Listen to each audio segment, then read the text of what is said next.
9:03 a.m. That number's burned into my memory like a scar. I was called into the conference room, the glass one, the one that makes you feel like you're being watched, dissected. Derek was already there, legs crossed, smug grin tucked behind, a half-empty espresso cup. 2 HR reps flanked him like bodyguards. No folder in front of me. Just an empty seat. Logan, he didn't even fake sympathy. We're letting you go. My chest didn't tighten.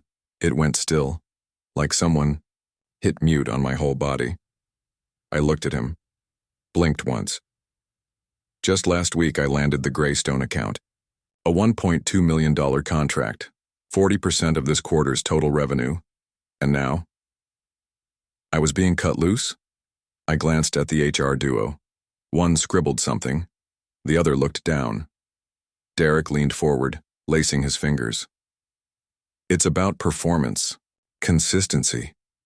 We need team players, Logan, not lone wolves. Team player. That was rich coming from a man who put his name on every proposal I ever wrote, every pitch deck I designed. He was allergic to work, unless it came with applause. Wanted to laugh, but I didn't. I nodded, slow and polite. I see. That surprised him, I could tell. He thought I'd explode, beg, argue. Something he could write down in his little HR notes as hostile behavior.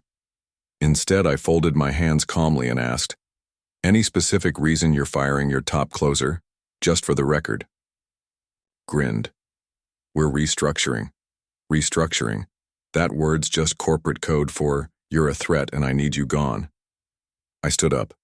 Not slowly, deliberately. No questions, no goodbyes, no drama. I walked past the interns who used to idolize me, past the hallway where I'd taken calls from clients at midnight, past the vending machine that ate more of my dinners than I care to admit. As I grabbed my coat, Tina caught up to me by the elevator. She looked furious. What the hell just happened? I gave her the kind of smile you save for funerals. Performance issues, apparently. She cursed under her breath. You are the performance. I shrugged. Not anymore. The elevator doors opened. I stepped in. She held the door. You okay? Yeah, I said, turning toward her. Because tomorrow's going to be fun. She looked at me like I'd just grown horns. What do you mean? I smiled again. Let's just say Derek might have underestimated the value of a lone wolf. The doors closed. And I finally let my smile become real. See, what Derek didn't know is that I saw this coming.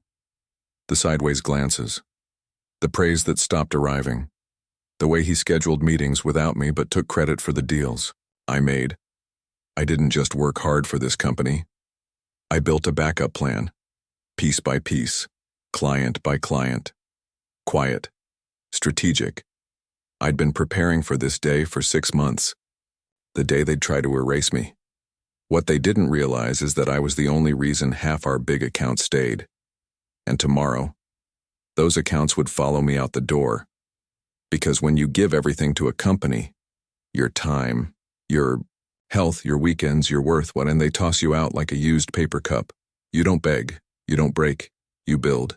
Silently, strategically, and then you burn the whole goddamn playbook. Tomorrow was going to be fun. There's a certain kind of silence that follows betrayal. It's not loud. It's not even sad. It just sits with you. Like dust in a room no one visits anymore. 5 years ago, I walked into that company with nothing but a beat-up laptop and a half-dead phone battery. No connections, no referrals, just grit. And maybe a little desperation. I remember my first client pitch, a busted projector, my voice cracking from nerves and 32 seconds to explain why they should take a chance on someone no one had heard of. They did, and from that moment on, I built myself brick by brick. I turned cold calls into contracts, spreadsheets into strategy, mistakes into momentum. But somewhere along the way, I mistook the company's success for my own. And I kept climbing that ladder, too naive to notice that it wasn't leaning against the wall I thought it was. Ava used to say, "You care more about that job than us." She wasn't wrong. I missed dinner after dinner, showed up late to her mother's funeral, even left a vacation 2 days early because Derek called. I told myself it was for us, to build something bigger. But when she walked out, all she said was, "Tell your boss goodbye for me too." I didn't blame her. Not really. Because by then, even I couldn't tell the difference between who I was and who I was trying to become. Then there was Jordan. Bright-eyed, bushy-tailed, fresh out of college. He called me coach. He once asked me how I kept clients on the hook without promising the moon. I told him, "You don't sell dreams, you sell delivery." That stuck with him. He started, leaving sticky notes with that phrase around the bullpen. It became a bit of a thing. Jordan had heart and loyalty, which in that office made him rare, and maybe a little too trusting. Marcus, on the other hand, the VP of sales, was the opposite. Smiles so slick they'd slide right off your memory. He was always around Derek, laughing too hard at his jokes, clapping first in meetings, and tossing around words like synergy and pipeline like they meant something. He never brought in revenue, but he knew how to sit beside it and take pictures. I started to notice little things. A proposal I'd written, word for word, being printed with Marcus's initials in the footer. Derek presenting my pitch slides in a meeting I wasn't even invited to, and when I asked about it, he waved it off like lint. "Logan, it's a team win. You should be proud." But the team never stayed late. The team didn't wake up at 4 a.m. for Singapore calls or talk down angry clients on Christmas Eve. The team was invisible until the credit was visible. I once overheard Marcus whispering to Derek after a client dinner, something about streamlining roles. He stopped talking when I walked in, smiled like nothing happened. The room went quiet for just a second too long. You learn to feel those pauses. They're the cracks where the truth slips out. And then, there was that conversation, the one I'll never forget. Derek had leaned on my desk, casual as ever, and said, "Logan, you're a soldier, but I need generals." I laughed.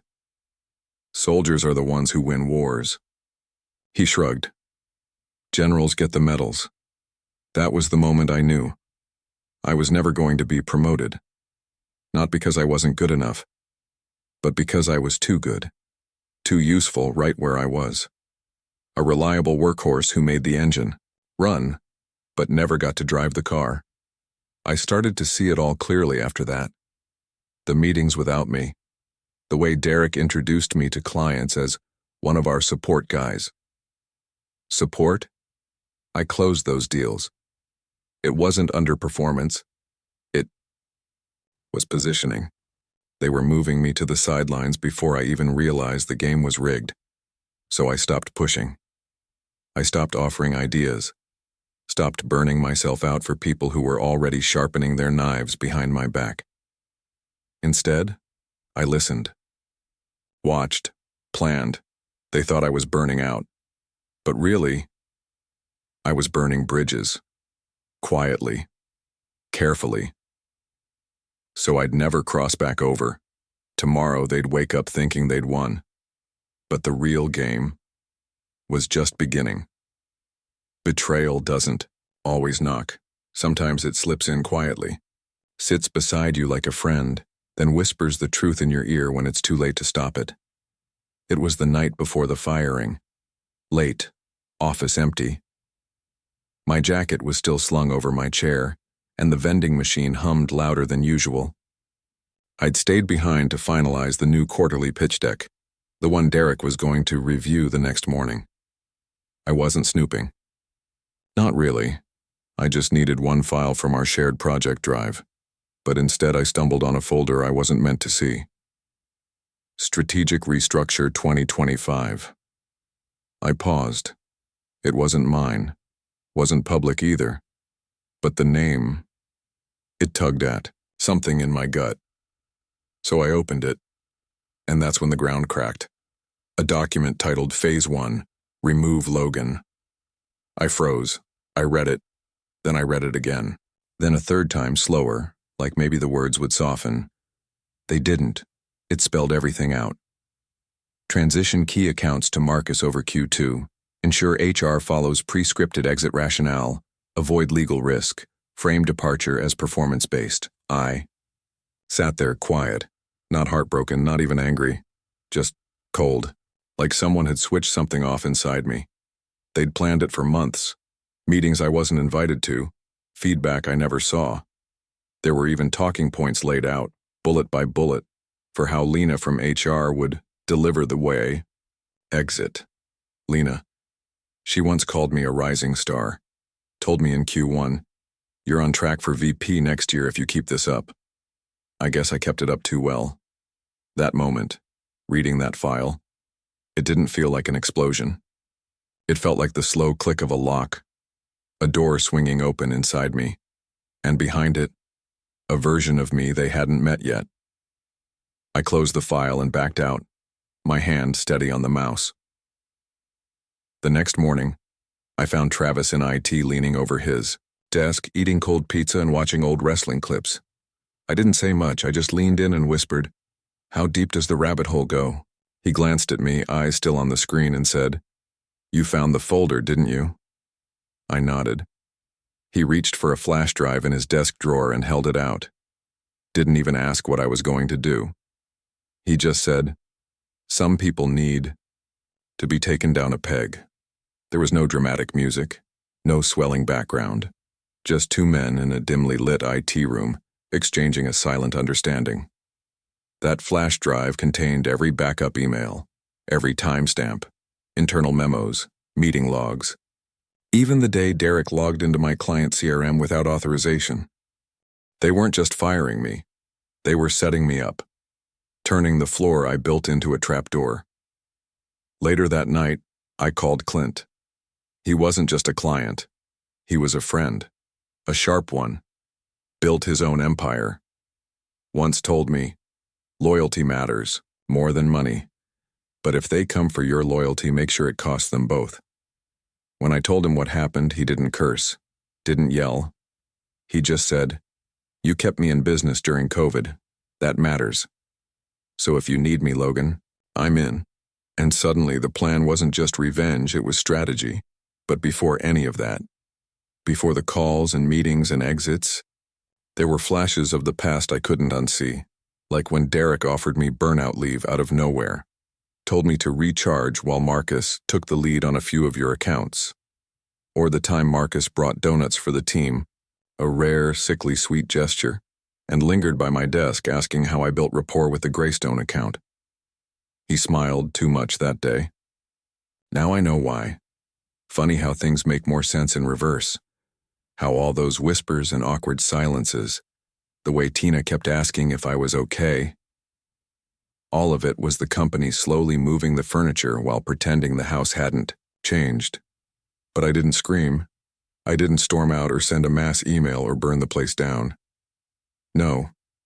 I went home, sat at my desk, opened a notebook, and started writing. Client names, personal contacts, the real value behind every team deal. I wasn't going to get even. I was going to get ahead. And when I closed that notebook, I realized something important. Revenge doesn't always wear fire. Sometimes it wears silence, precision, patience, and when it arrives, it's not loud, it's lethal. The war didn't start the day they fired me. It started the night they underestimated the quiet man with nothing left to lose. Revenge isn't rage. It's not loud. It's the quiet breath you take before you pull the trigger on a plan they'll never see coming. I wasn't just going to get even. I was going to build something better from the pieces they left behind. The night I found the restructure folder, I didn't sleep. Instead, I spent the hours backing up everything: emails, signed contracts, proposal drafts, and CRM. Exports that showed exactly who brought which client in and when. I wasn't paranoid. I was precise. Every late-night email, every performance metric, every thank you message from a client they were now assigning to Marcus. It was all proof. Proof that I was the backbone. Proof they didn't just fire me, they tried to erase me. Didn't vent, didn't rant. I reached out quietly, personally, to every major client I had nurtured for years. My message was short, honest. Just wanted to say thank you. I'm no longer with the company as of yesterday. I appreciate everything we built together. If you ever feel like talking about something new, something better, I'll be around. Some replied within minutes. A few just sent a thumbs up, but Clint called. You free for lunch? He asked. I said, always. We met at our usual spot. Quiet place, corner table, dim lighting, steak that always came out medium rare whether you asked or not. I laid it all out. They built that company off smoke and mirrors, I told him. But we can do better. Real. Transparency. No corner cutting, no politics. He didn't blink. Just leaned back, sipped his coffee, and said, You got a name? I nodded. Grain and Stone Consulting. It's solid. Something that won't move when the wind blows. He grinned. You've got the name. You've got the clients. Now you've got my checkbook. Just like that, I had my first investor, the one that mattered. Clint had more pull than all their LinkedIn endorsements combined, and more to gain from seeing Derek fall. Travis was waiting, in the shadows like always. I didn't need to say much.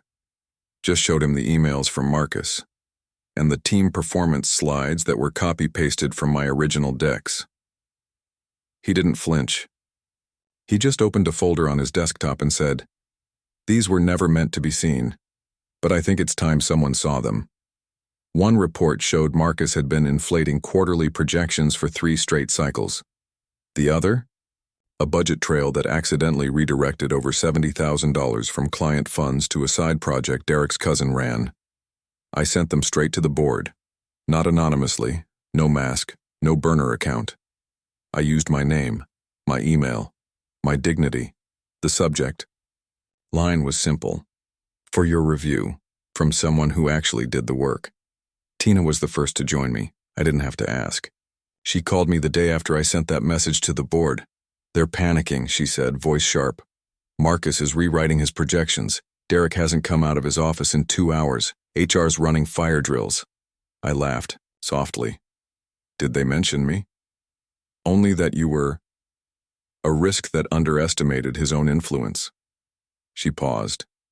They have no idea what's coming, do they? I said, no, but they will. She didn't wait for the offer. Just said, I'll handle ops, but I want full autonomy. No red tape, no pretending. Deal, I told her. Jordan was next. I found him sitting alone on the steps outside the office a week later, clutching a paper bag of lunch like it might save him.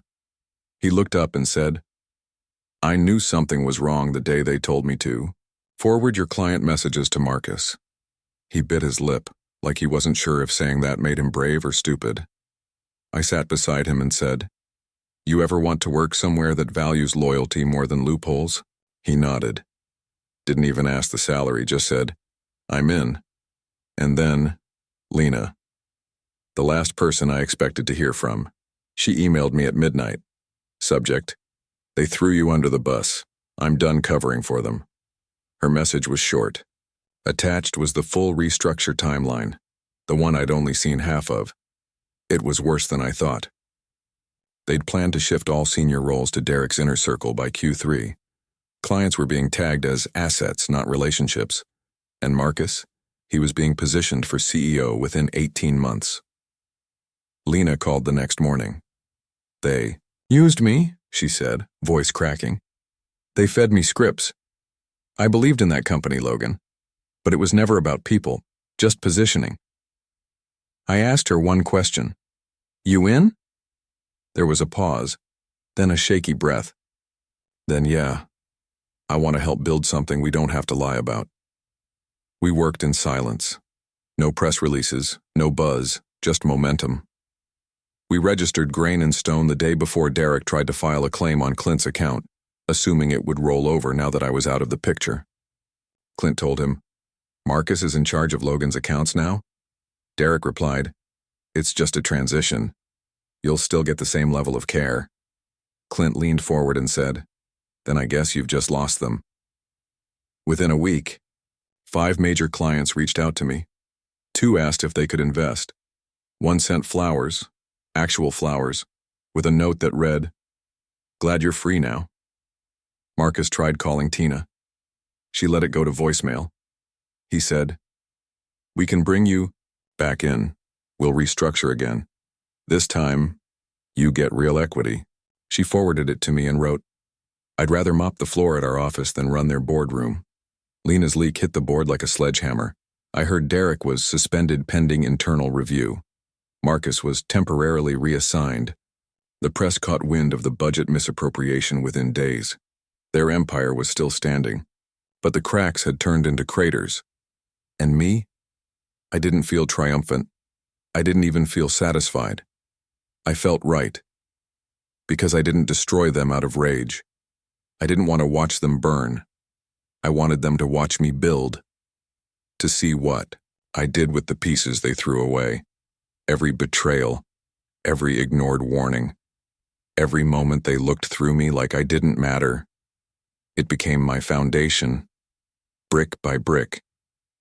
Revenge isn't about screaming. It's about silence. It's not about getting even. It's about rising above the noise, so high they can't even reach you anymore. I didn't take anything from them. I just reclaimed what was always mine. The respect, the clients, the future.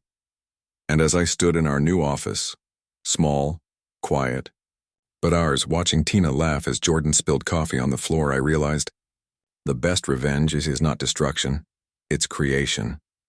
Sometimes justice doesn't roar. It just walks past you, in a better suit with a clearer conscience, and the quiet kind of smile they can't stand. The event was big. Big enough that everyone who mattered in our industry was in the room. Polished name tags, soft jazz, champagne in tall glasses that never emptied. I wasn't there to make a scene. I was there because Grain & Stone had just landed a 7-figure contract. The kind of deal Derek used to dream about while stealing credit from the people who actually worked. I was talking to a potential investor, someone Clint had introduced me to, when I felt a presence behind me. Heavy, hesitant, the kind that makes the air shift. I turned, and there he was, Derek, overdressed, overperfumed, under fire. His face looked like it hadn't slept in days, eyes sunken, tie crooked, and for once, no smugness. "You," he started, voice low, almost hoarse. "You sabotaged us." I didn't blink, didn't move. I just smiled and said, "You sabotaged yourself. I just let gravity do the rest." He looked like he wanted to say more but didn't know what. Like a magician whose trick fell apart mid-show. He turned to leave, but not before catching a glimpse of Jordan, standing up front, giving a speech. Jordan looked sharp, confident. He said something like, "At Grain & Stone, we don't build empires, we build trust. And trust is what lasts."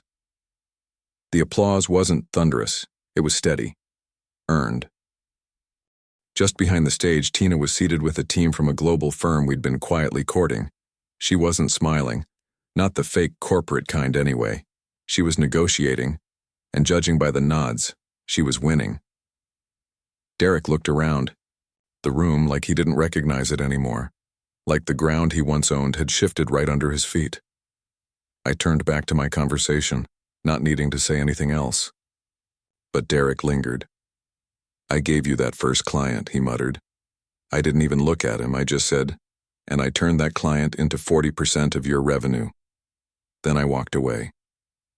Later that night, Clint found me near the patio, drink in hand. He clinked his glass against mine and said, "Told you it'd be fun." I nodded. "More quiet than I thought, though." He laughed. "That's the best kind of fun, the kind where they know they lost. And they still have to smile." Word had already spread. Marcus was gone, fired 2 weeks ago after the financial leaks. Derek was under investigation. The board had questions. Lena had answers. And the stock? Down 22%, and still falling. But I wasn't celebrating their fall. That wasn't the win. The win was standing there, fully upright, surrounded by people who believed in what we were building, not what we could take. The win was knowing I didn't need revenge to destroy them, just truth, time, and a better plan. They tried to bury me, but I wasn't a threat. I was the seed.